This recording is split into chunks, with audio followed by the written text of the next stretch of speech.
Okay, part 3, I believe. So, I really can't remember where I left off, so I'm gonna leave off where the USJ attack was. Well, Deku going Super Saiyan. And, I'm gonna retcon something quickly. It's not the transfer magic, it's the way he's gonna get Super Saiyan God. Basically, he will have to recite a ritual. Now, I'm gonna say, before Deku, this guy right here, there were 5 other Saiyans. 7. These 7 Saiyans. Oh, yeah, he's the 8th Saiyan. So, because I really want to be in one of the stories, I'm just going to say the 7th Saiyan was me. The 6th Saiyan was the guy who adopted me. I'm just going to say it was a grandpa. The 5th, no, not the 5th, the 6th was his father. And either way, the line of Super Saiyan has been passed down for a long time. But of course, I wasn't able to pass down my power to someone. So when I died, well, basically, I've made Super Saiyan into like basically a god over god power. So basically, Deku in this just basically one tap you. He doesn't even need to move a finger. Just look at him wrong, one blink, boom, gone. Either way, yeah. And if you ever watch Dragon Ball, you see how he gets Ultra Instinct mastered. I'm gonna say there's a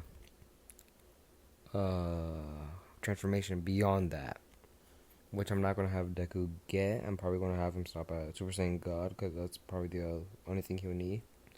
By the way,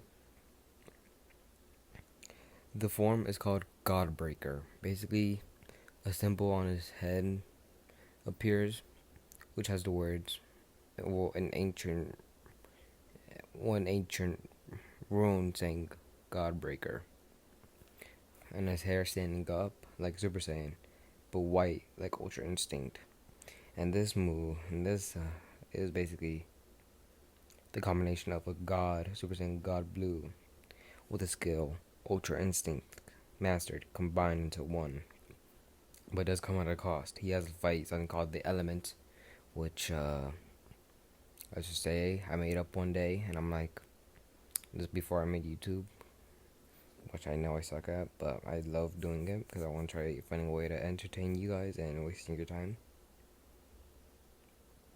Either way, the elements are 5 things: water, earth, water,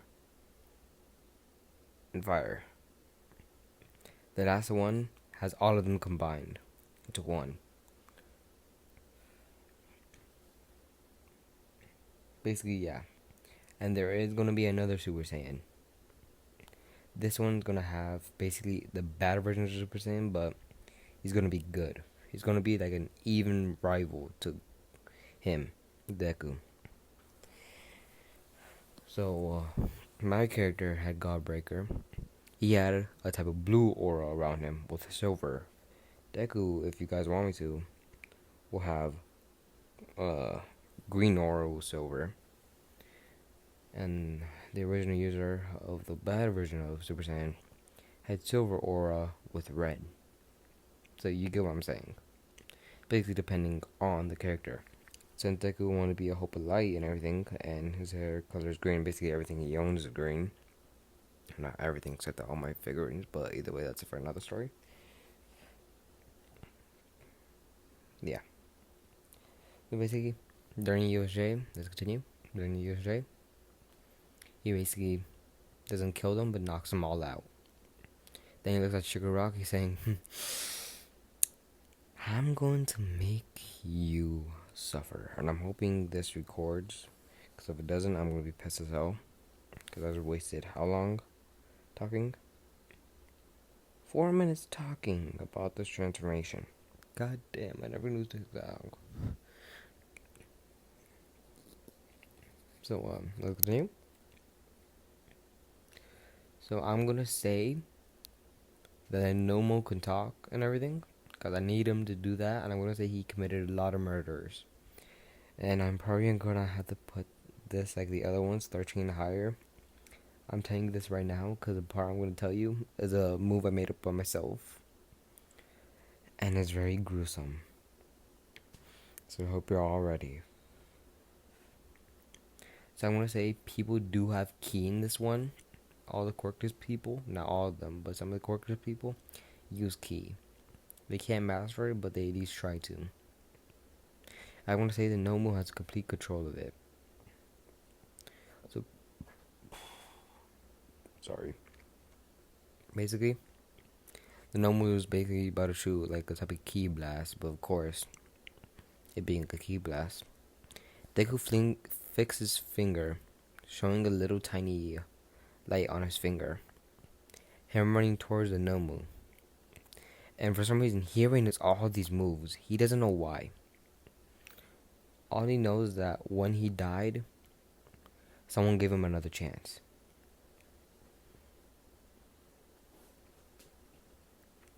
Sorry. Anyway, someone gave him another chance. That being, of course, the 7 warriors of the previous Saiyans. We needed another host, we gave it to Deku. Let's continue. So, for some reason, he already knows this move. He never know why. Well, he is gonna know why. That's depending if you want me to show the character, basically being me, in this one, because I have no idea what else to name him. So yeah, let's continue. Basically, he jumps over the key blast, uses the finger, and shoots Nomu. In his eyes, he shot the Nomu. In other people's eyes, he missed. And Shigaraki laughing, saying, "You think you could actually kill the Nomu with a little teeny tiny blast? You must be kidding." And Deku, and I'm gonna say Mina is a little conscious because remember, like I said, she got hit with a Nomu or someone. I forgot. I'm so sorry. I was thinking of doing Discord right now, but I do this one. So yeah. Everyone just says, "How did he miss?" Like, who cares? But then they hear the Nomu screaming in pain. And the move I used, I don't know if I said it or not, but the move I used was the fake beam. Basically, in the opponent's eyes and everyone else's eyes, they see it as he missed the beam. As he shot the beam and he missed. But this has a lock-on effect, so it will just hit his opponent no matter what. But this beam will only work if the opponent has done 2 things. 1, killed people, which I'm going to say Shigaraki has tested on multiple people before, so you know how that ended. And how many lies they have told. I see why I wanted the Nomu to speak. The Nomu, he's screaming in pain. And I'm going to tell you more facts about the beam. Basically, it gives the Nomu immortality, but in return, it kills him, depending how many lies you have told. Depending how many lies he has told, it gives him a year if he has always been a good boy, but committed a murder. So the more lies you tell him, the faster you're gonna go. And the Nomu, I'm gonna say, before he was turned into a Nomu, and when he's turned into a Nomu, I'm gonna say he has told 1,000,000 lies. So he's barely gonna get over a goddamn second. And the deaths are to make it more, like, feel more pain. Basically, this man is throwing up not friggin' gallons of this crap. He's basically throwing up oceans full of blood. Like I said, the beam gives him immortality. So he's gonna die. And he's not gonna die anytime yet, but only in like a couple minutes. This man is gonna be dying and leaving an ocean full of blood. Deku looking at Shigaraki saying, Quirk DK, huh? You put your 5 fingers on someone. So I'm gonna say he has appraisal, and he will be going back to the other world. I didn't give him the other world for no reason at all. Because if he's gonna go back to the other, because if he's gonna be a Saiyan that came from a magical world, which has 7 previous users, he's gonna need some weapons. So basically, he appears in front of Shigaraki, not cutting, but breaking his arm off. Well, it's not cutting off, but just breaks. Sweeping his leg and was about to hit him. Like, when he was on the ground, about to hit him. And basically, kill him. Kirigiri opens a portal and saves his life. And, well, that's the USJ. I didn't remember where I last left off, so yeah. Deku does not get hurt. I'm going to explain one thing about all 7 Saiyans. So basically, every Saiyan that's powers been passed down, they have a special thing under the tongue, and they could put it anywhere around their body. Basically, it's a type of pill. This pill, once they bite down on it and break it, that pill will instantly heal any battle wound or anything. Is that my cat?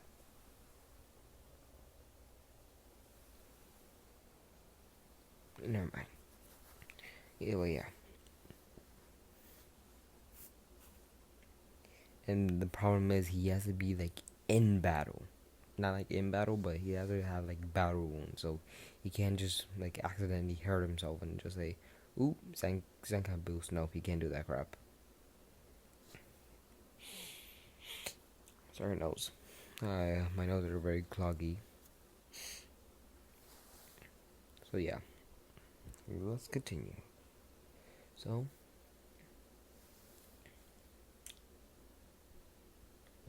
Oh yeah. So Deku pops the pill on his arm, bites it down on it, breaks it, and then peels it off his skin, basically. It doesn't hurt him. And he gives it to Mina. Or Ashido, I believe her name is. I forgot every single My Hero Academia. Actually, no, wait. They're kind of coming back to me. Either way, as I was saying. So Mina, I believe her name is, thanks Izuku. Izuku, with a nice smile, says, "You're welcome."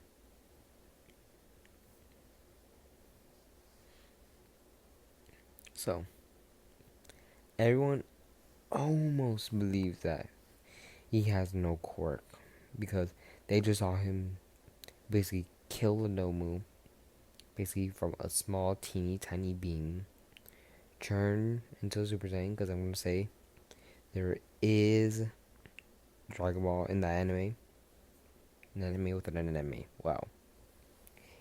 And he just took it on like it was nothing.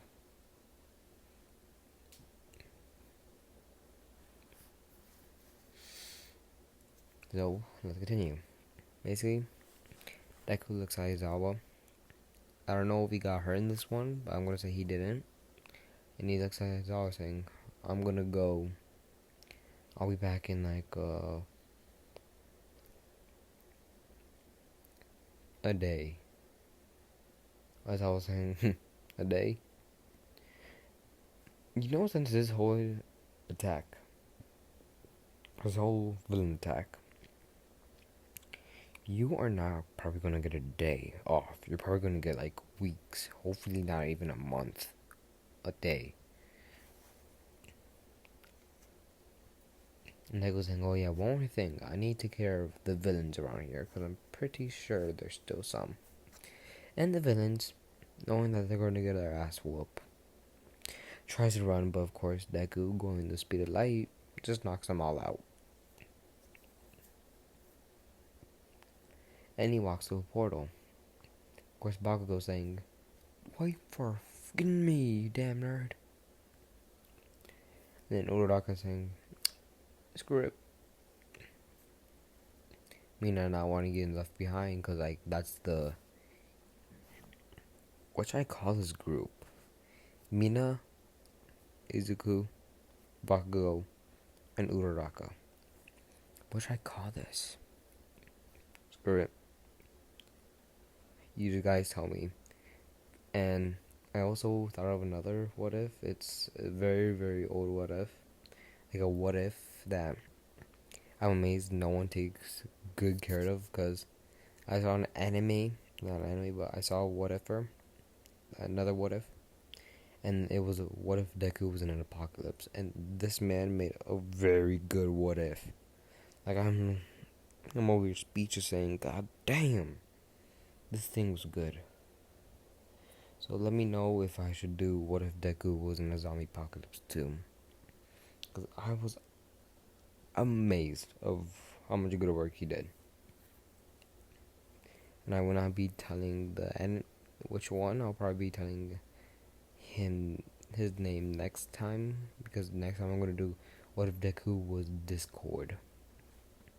Maybe. Yeah, maybe. Let's continue. So basically this group goes into the world. Izuku looking behind him saying, I wasn't expecting that, but well, okay. And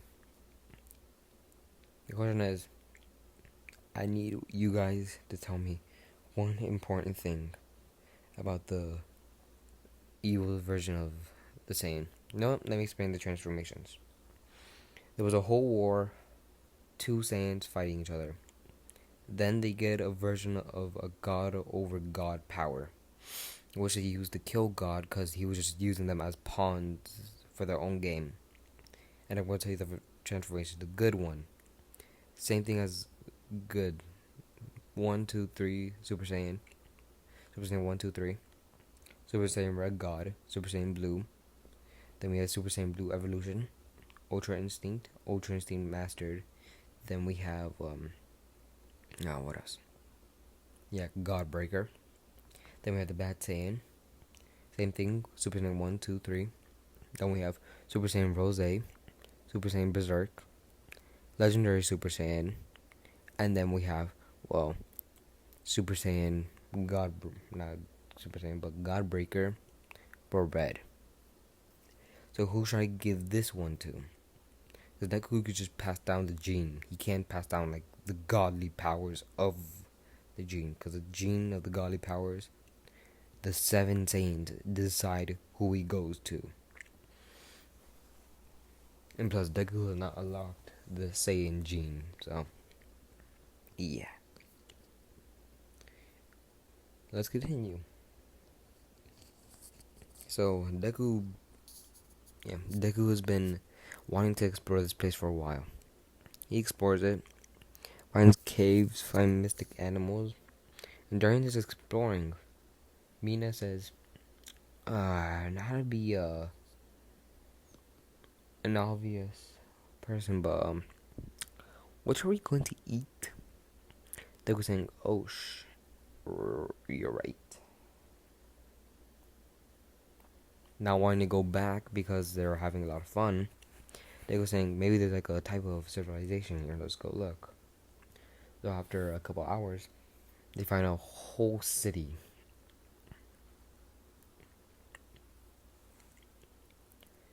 And the 7 Saiyans are allowed to go through, back and forth, the place.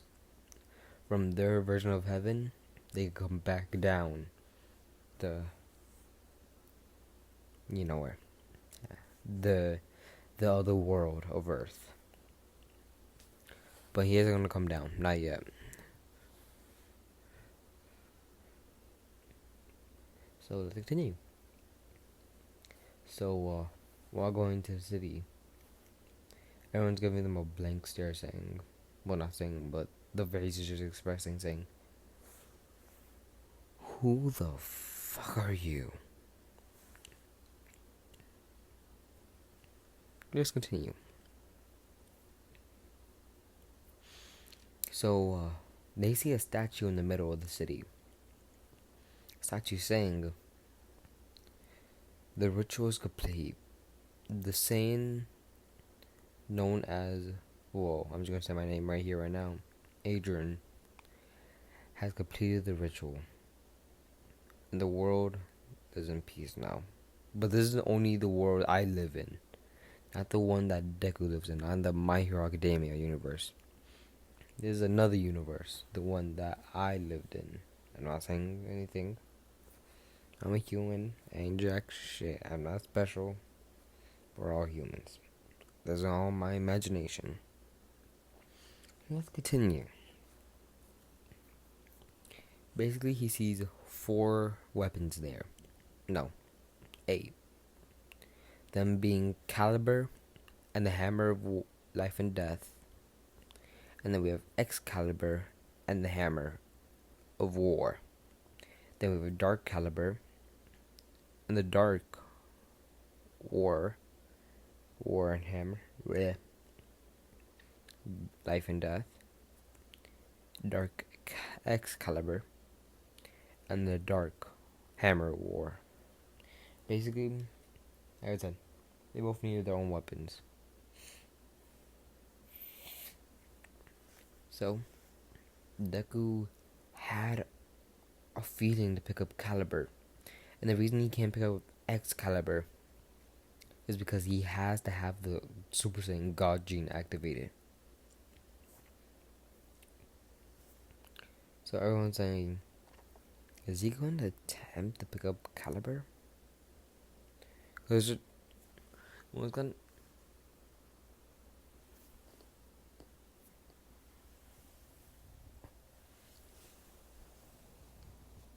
Sorry, stretching. Let's continue.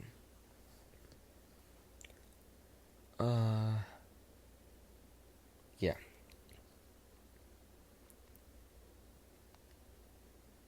Yeah, okay.